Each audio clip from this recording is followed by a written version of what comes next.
Well, yeah, today we're reviewing part 2 of the final season. I don't know why they called it the final season, considering there's now going to be 3 parts to it. They probably should have just made them separate seasons, but it is what it is. I will say straight away, I really enjoyed the final season part 2. I mean, I enjoyed all of Attack on Titan. I haven't watched it since it came out. I literally watched all of it this year, back to back. And I caught up around, I think it was episode 5 or 6 of the final season part 2 is where I fully caught up because I watched all of it within probably a week, maybe less than that, to be honest. It was only like 80 odd episodes. And up until this point, I really liked every part of Attack on Titan. I really liked season 1 and season 2. The only part I didn't really like, or like was like kind of average, was I think season 3 part 1, which was like the whole Historia arc. The only good part was the end part of that, in my opinion. But apart from that, I think Attack on Titan is like the most unique anime I've seen, at least in shonen anime. Like, there's so many similarities between like Naruto and Jujutsu Kaisen and all of those, which I really like too. But I think Attack on Titan is the most unique one, which is why I really like it. Let's talk about what I liked in this season. There will be spoilers from this point ahead, so if you don't want to hear the spoilers, I feel like I can't explain what I really liked if I don't give spoilers. So yeah, I feel like if you're watching this, you would have seen the season anyway. You'll be watching it. So yeah, if you don't want to hear the spoilers, then you can skip from this part, but I would recommend you watch it. So first and foremost, the best part of this season is getting the answers to questions we've been waiting for throughout the whole anime. Like, finding out the Attack Titan special ability was really cool. Finding out that Eren literally controlled the entire thing from start to finish. Like, he manipulated his dad in the whole thing. And then Zeke finding that out was awesome. That was probably the best episode of the entire season. I don't know if it was episode 5 or whatever of the season, but watching them kind of walk through the memories and him showing Zeke everything was awesome. Because technically they're walking through time because their dad could see them. The other episode I really liked in this season was the last one, where like they kind of showed a flashback of how his final straw of turning evil. That was awesome. And they finally showed him as the reveal of the founding Titan, which was creepy but also pretty awesome. Of course, they build on every character as well. Like, every character gets a bit of advancement in their story. Obviously, some you can advance more than others. Like, they kind of told Jean or John, I don't know how you say it, but they say it weird. I guess he's meant to be French or something, because all the names in Attack on Titan are like from different parts of the world. But obviously, when you pronounce it in Japanese, it sounds different. But yeah, I'm gonna call him Jean just because I want to. There was times where he was like having this weird internal conflict, which was pretty cool to see. And then they finally told him what happened to his friend, how Reiner and Annie got him killed. And obviously the big plot twist of Annie coming back was pretty awesome as well. But it was expected. Like, once the rumbling started, you knew. And the rumbling was the most predictable thing. You knew it was going to start too. So I don't want to really talk about that too much. Like I said, the building of the lore, especially on the founding Titan, because we didn't know a lot about that, and the building of some of the characters was pretty awesome. Like, you get to find out more about them, and it kind of tied off every loose end.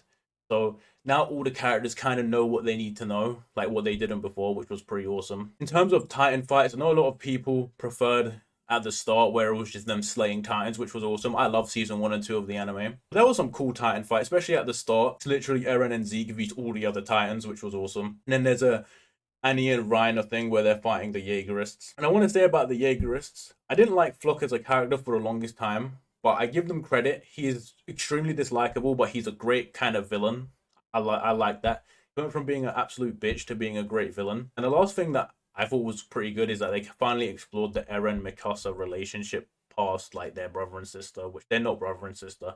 It's nice that they finally in the last episode kind of explored that, which I think we've all been waiting to see, like what their actual relationship was like, whether she likes him or not, because that's pretty clear to me and to Zeke, obviously, because he said it that she does. But whatever. The last thing I want to say about the good things about this season is, in terms of plot twists, the whole Eren being the whole mastermind of it all was a great plot twist, but I still don't think it was better than the whole Reiner Bertholdt reveal plot twist in season 2.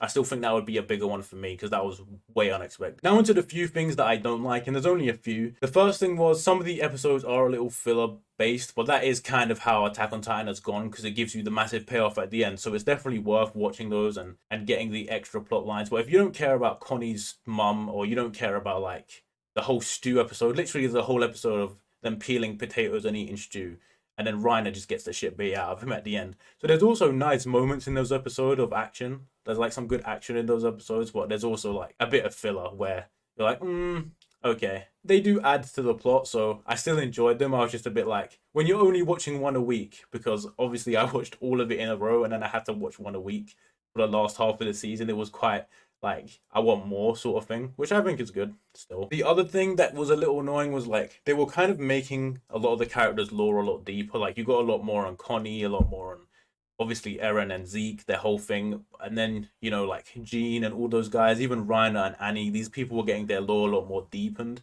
but Mikasa's kind of boring now. She's like the main character, but she has no personality. I really liked her character for a while, but now her whole personality is to protect the main character, and she doesn't really have anything else. So like, there isn't any way to deepen her sort of story except the relationship with Eren, which they haven't really explored until the last episode. It was kind of just like, okay, because there's a whole thing of Annie saying, "Would you be able to kill him?" This, that. That's about all they could do to deepen her character.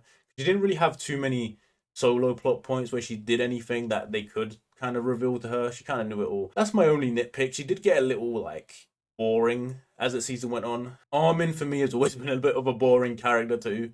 He's kind of like this versus Shikamaru, but less cool, which is thingy. I wanted him to transform into the Colossal Titan again and do something, but they didn't do that. Not really something I didn't like, it's something I wish would happen. If you were just in watching Attack on Titan for the fights, you're not really going to get as many like of them slaying Titans because they don't really do that anymore. They've kind of transcended that at this point, which I think is pretty cool. The last thing I want to talk about in this review is the ending, because obviously there's a lot of people talking about. I think we all knew a part 3 was going to come, or a movie. Those were the two rumored things. Would they drop a movie to end it, or would they drop a part 3? They announced they're dropping a part 3. The ending, I don't know the whole ending. I had to go and see because everyone said it was divisive. So I kind of know the outline of what happened. I won't spoil that, of course. I wonder if they'll change it. Like, I've seen a lot of videos of people saying they need to change the ending. Will they have an anime original ending? I don't know how much the anime has deviated from the manga. I don't know. Obviously, certain animes deviate way off. Like Tokyo Ghoul was like not canon for season 2 or whatever. I'm just interested to see how they end it, whether they stick with the manga ending or they will try and do a more original thing. I don't know how they would do it. Obviously, I don't really know the ending because I didn't want to spoil it fully. I kind of just know the outline, but I think it will be interesting how they decide to end it. Obviously, that'll probably come out next year, at either the start or middle of the year. I'd assume will come out 2023 January, or I don't know. Hopefully it comes out as soon as possible. But yeah, all in all, talking about ratings, I will give it a 90 out of 100. On my anime list, I gave it a 9 out of 10. I've given every season except season 3 part 1 9 out of 10 on Attack on Titan. For me, like I said, it's a really unique anime. It's on par with stuff like Demon Slayer and Naruto and Jujutsu Kaisen and other things that I really like. I think all of it is just great. Honestly, it's so unique. I've really enjoyed watching it. Like I said, I binged it from start to pretty much finish, and I would definitely recommend you watch it if you haven't already. Even if you know spoilers, I would just recommend you watch it. That's how good it is. But yeah, ladies and gentlemen, that's all I've got for today. See you all